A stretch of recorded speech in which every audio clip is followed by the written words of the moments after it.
You're listening to the Veteran Etc. podcast, as there's always more to be said about a veteran. Join your host, Mike Kim, a veteran, ex-monk, seasoned war trauma therapist, and writer, as he shares his years of research in veteran readjustment culture and the meaning of warrior life. Now, here's your host, Mike Kim.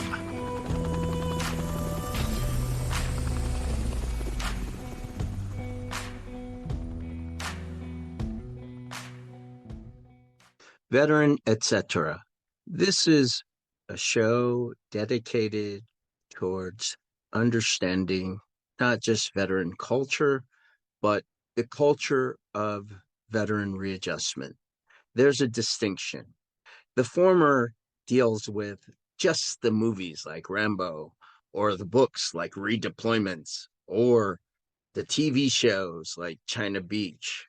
But veteran readjustment culture deals with the daily lives of veterans, their families, of those on active duty, the different ways of life lived by veterans and those who wear a uniform.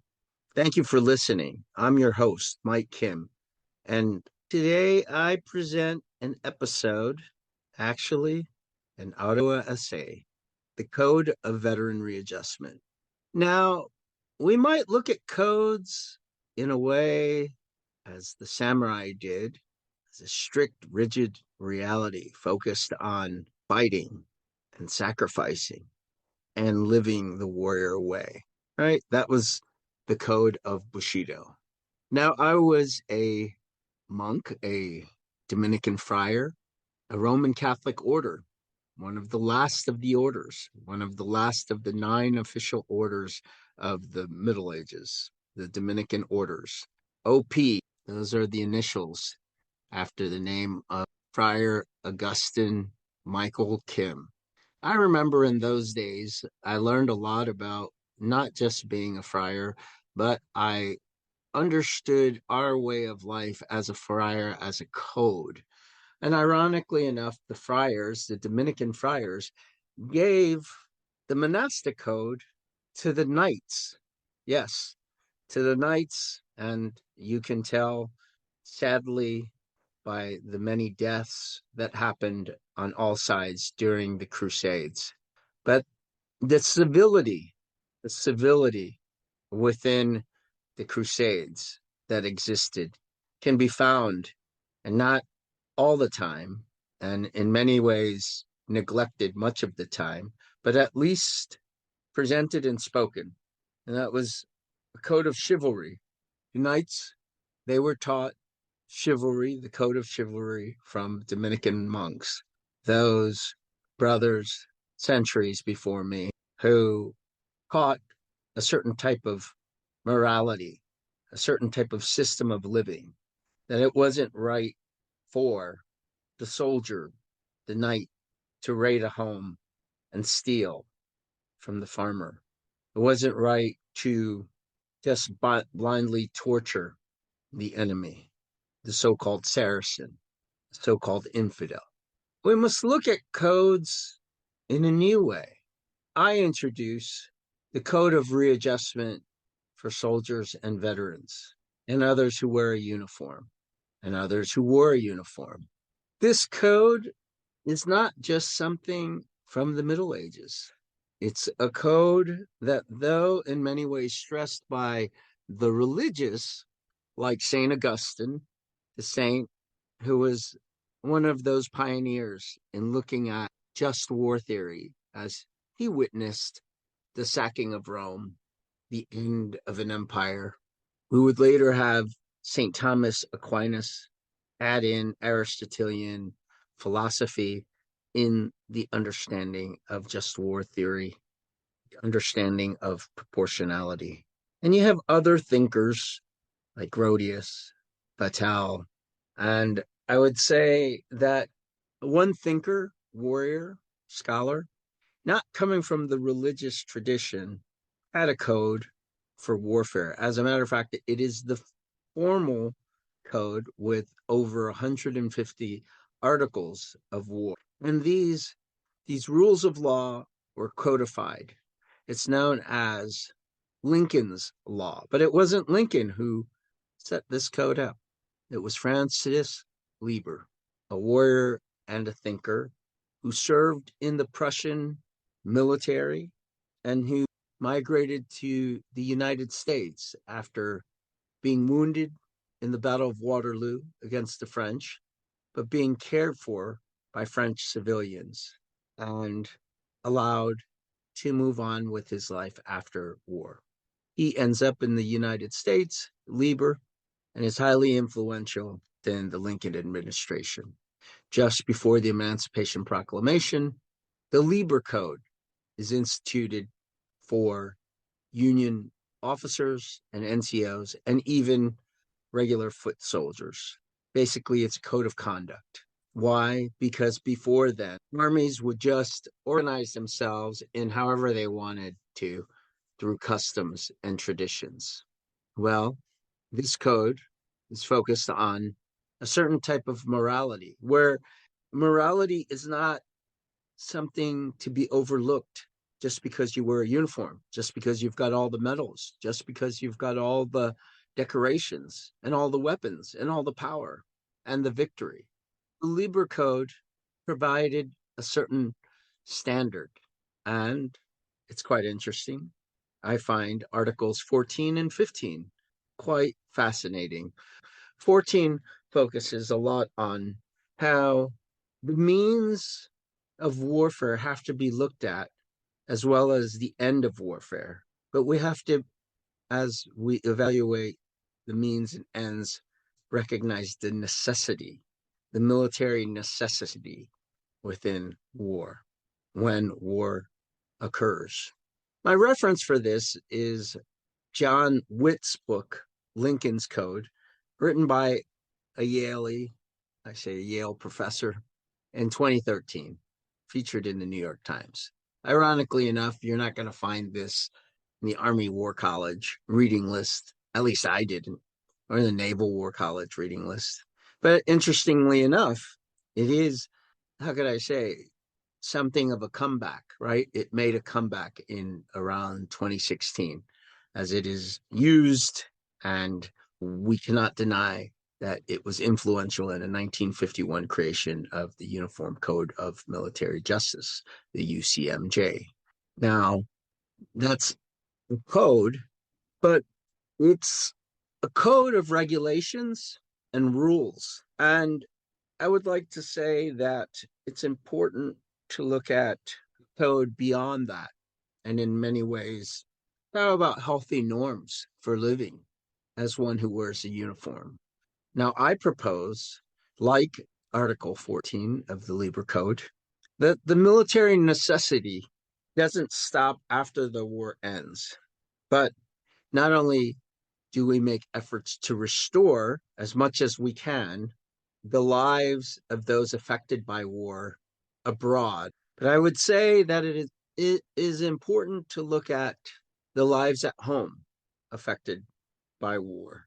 And that life at home is not just promoted by your commander who signs things off and lets you go, but the code that I'm talking about for veteran readjustment involves the Department of Veterans Affairs, as it is also part of the code in administratively treating you fairly, as well as medically treating you fairly. It also involves the veteran who is now a civilian, again, not wearing a uniform, and not bound to the Uniform Code of Military Justice, but has no code.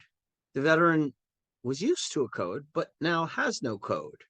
The veteran at one point made an oath, and that oath involved an oath to the Constitution, and that Constitution, in many ways, the principles were embedded into the Code of Military Justice.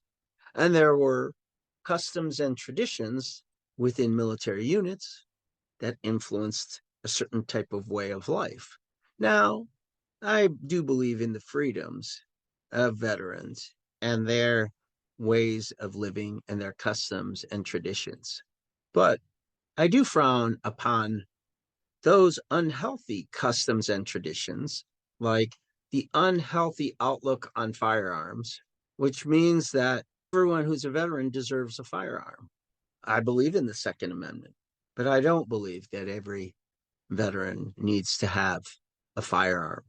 Just like I feel that not every veteran is the authority, what the standards are for veteran benefits. In other words, there is no elite class of officers or these special operations guys.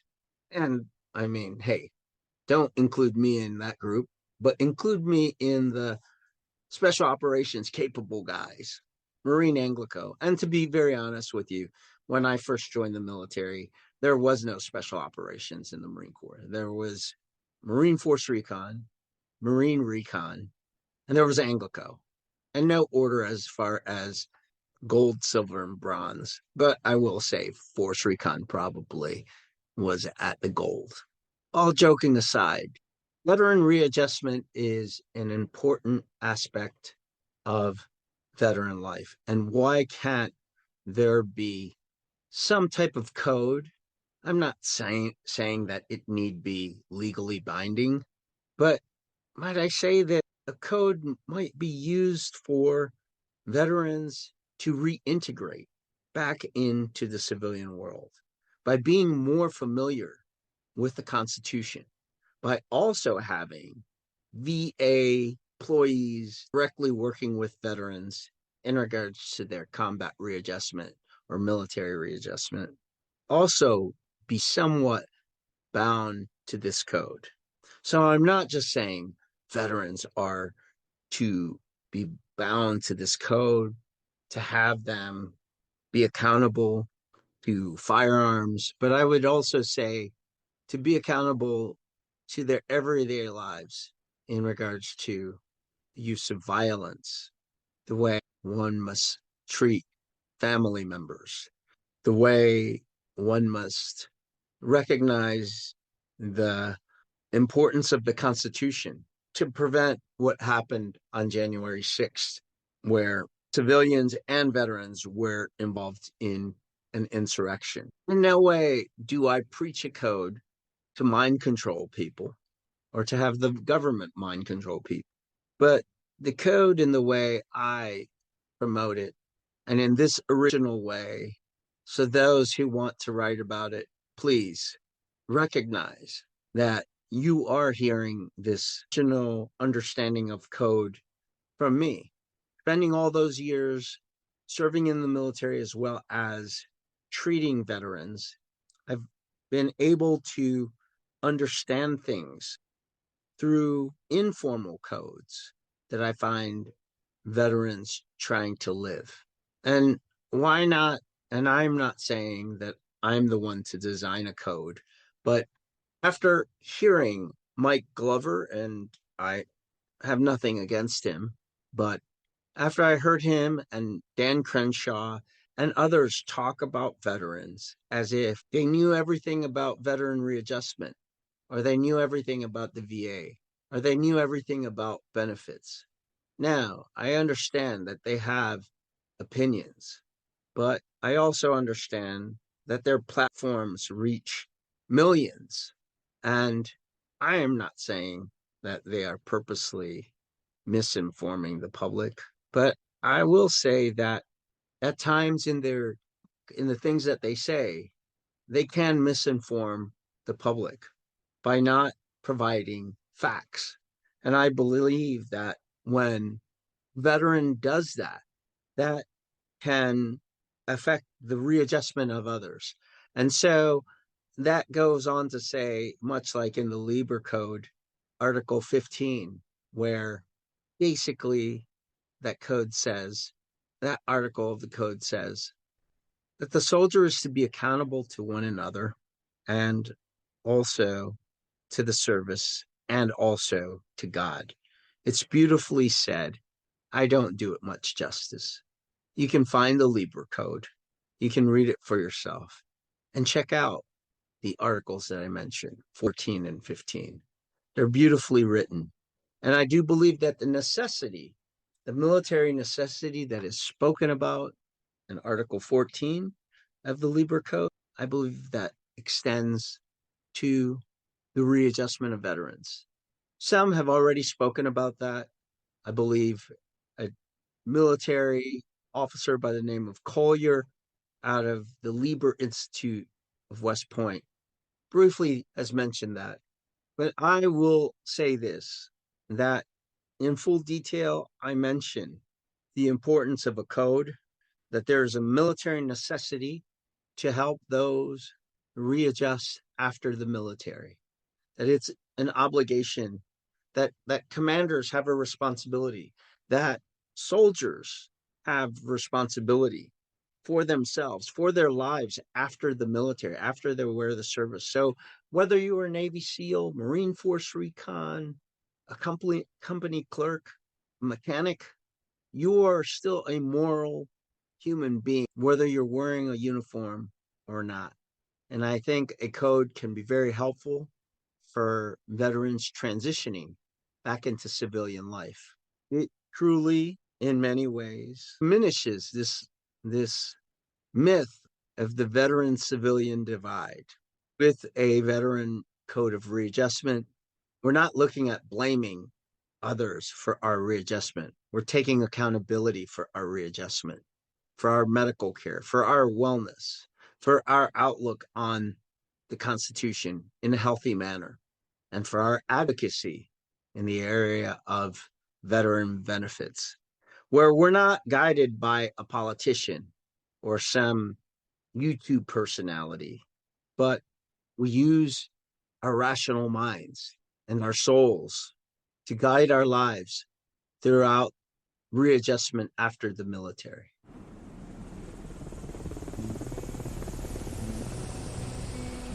Veteran Etc. invites you to join us again with your host, Mike Kim, every Sunday.